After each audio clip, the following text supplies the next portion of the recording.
Estas son algunas de las imágenes que desde hace 22 años estremecen a quien las ve, porque recuerdan los días en que el pueblo bajó de los cerros de forma inesperada y sin armas y se sublevó contra una democracia formal que le había sometido a la peor de las pobrezas. Siempre las medidas económicas afectan al pueblo, nunca afectan a la parte aristocrática. El pueblo y los estudiantes están juntos. Y comprender los fenómenos de nuestra economía.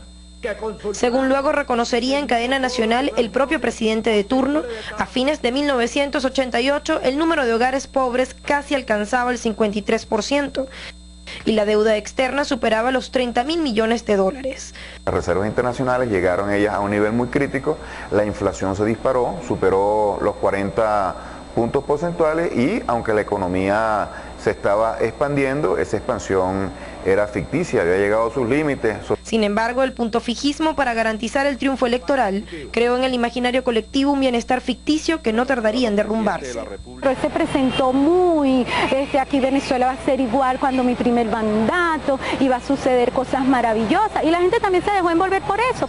El 16 de febrero de 1989, a 14 días de haber asumido la presidencia, Carlos Andrés Pérez anunció al país el famoso paquete, que contenía una serie de medidas de ajuste macroeconómico dictadas por el Fondo Monetario Internacional.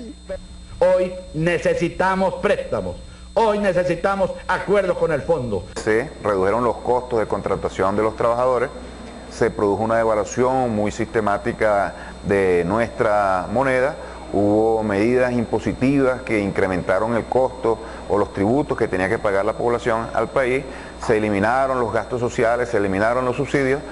Lo anterior creó las condiciones necesarias para que los excluidos de todas las horas dijeran basta a un modelo que ponía a la patria de rodillas ante la voracidad imperial. En nosotros no había inversión, porque nosotros ¿para qué? Sectores de derecha, culpables o cómplices de la terrible represión del 27-28 de febrero y los primeros días de marzo del año 1989, satanizaron el estallido social al calificarlo de una extraña mezcla de delincuencia, turba, saqueo y subversión. Pero la sangre derramada en lugares emblemáticos como estas escaleras de Petare y la propia historia demuestran que en realidad se trató del despertar de un pueblo que, cansado de tanta miseria, salió a las calles a exigir dignidad y justicia. Manifestaciones callejeras. El 27 de febrero en Guarenas, epicentro de los hechos, comenzaron las protestas espontáneas de los pasajeros de transporte interurbano por el alza de las tarifas y la eliminación arbitraria del beneficio del medio pasaje estudiantil.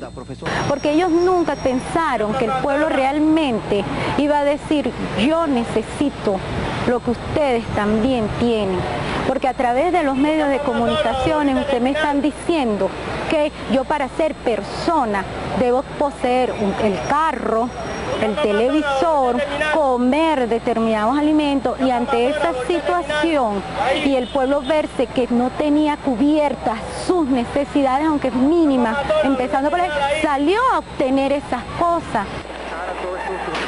No pasarían demasiadas horas para que CAP y su gabinete ordenaran a la Policía Metropolitana y efectivos militares reprimir la expresión voluntaria de un pueblo desarmado que para el Ejecutivo solo era vandalismo. Se suspenden en todo el territorio nacional las garantías establecidas en los ordinales primero, segundo, sexto y décimo del artículo 60 y en los artículos 62, 64, 66, 71 y 115 de la Constitución. Hablar del sacudón, como también es conocido, obliga a recordar las fosas comunes creadas sin escrúpulos en el sector La Peste del Cementerio General del Sur para inhumar a las víctimas que aún hoy no tienen identidad. Sentían tanto desprecio por el pueblo que las personas que allí fallecieron para ellos no eran nada. Allí colocaron a aquellas personas que, aún teniendo familia afuera, con deseos de tener el cuerpo de su familiar, eran también reprimidos en las puertas de los hospitales para que no entraran, ¿ok? Y tú te tienes que ir porque hay un toque de queda y no puedes permanecer en este espacio. Yo viví y presencié cómo sacaban las bolsas de basura con cuerpos humanos, en muchos casos cuerpos con las manos mutiladas, sin cabeza, y la mayoría de los cuerpos con tiros de bala en la frente. Los testimonios que acabamos de oír y titulares como estos. Los que mueren por la vida no pueden llamarse muertos. Y a partir de este momento es prohibido llorarlos. años. Nos dan una idea de lo que significó para el pueblo tal represión armada. Pero hoy, 22 años más tarde, sobrevivientes y familiares de quienes murieron por la vida, como dijera el padre cantor Elí I, sienten que el Caracazo es la chispa que encendió el motor de la revolución bolivariana.